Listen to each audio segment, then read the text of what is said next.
Week's 52 circles where we're going to cover two techniques. So this is week 15 and 16.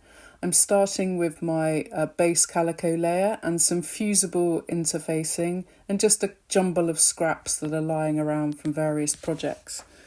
So I'm starting by laying out my materials in an interesting way on the fusible side of the interfacing, and I'm just spending a bit of time working out what combination of colours and shapes I like. I'm quite interested in the way that the fruit netting shows through some of the sheer fabrics and adds a bit of interest.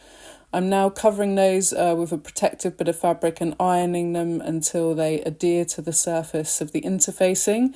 It's worth checking that they're stuck and just giving it a bit of an extra press on the back.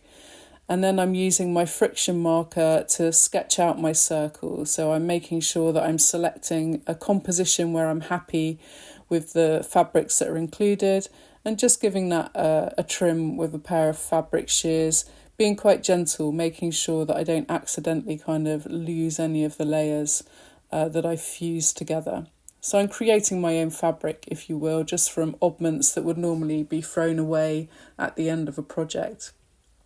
I'm going to work on the reverse and just get some inspiration for possible shapes from my sketchbook. So I quite like the kind of cutout shapes here. So I'm going to transfer that again with my friction pen onto the reverse of my fused fabrics and just cut those out. And you'll see that we're going to make two circles this week, two pieces of artwork, one with the positive shape and one with the shapes that I've cut out. I've decided these need more of a contrast than the calico, so I'm just putting them onto a darker colour of cotton, still keeping the calico as my base, so I've got quite a rigid surface to stitch onto.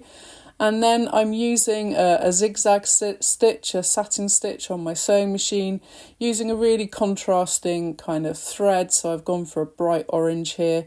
And I'm using a combination of zigzag and some straight stitch as well, just to kind of attach those layers of fused fabrics, applique them on, but also deliberately using the stitching as a drawn line to add to the kind of graphic elements.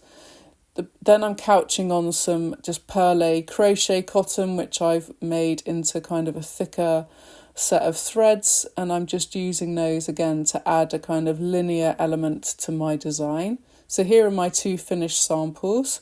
One using the negative shapes and one appliquing the fused fabrics that I've created. I look forward to seeing your examples. Don't forget to share. See you next week.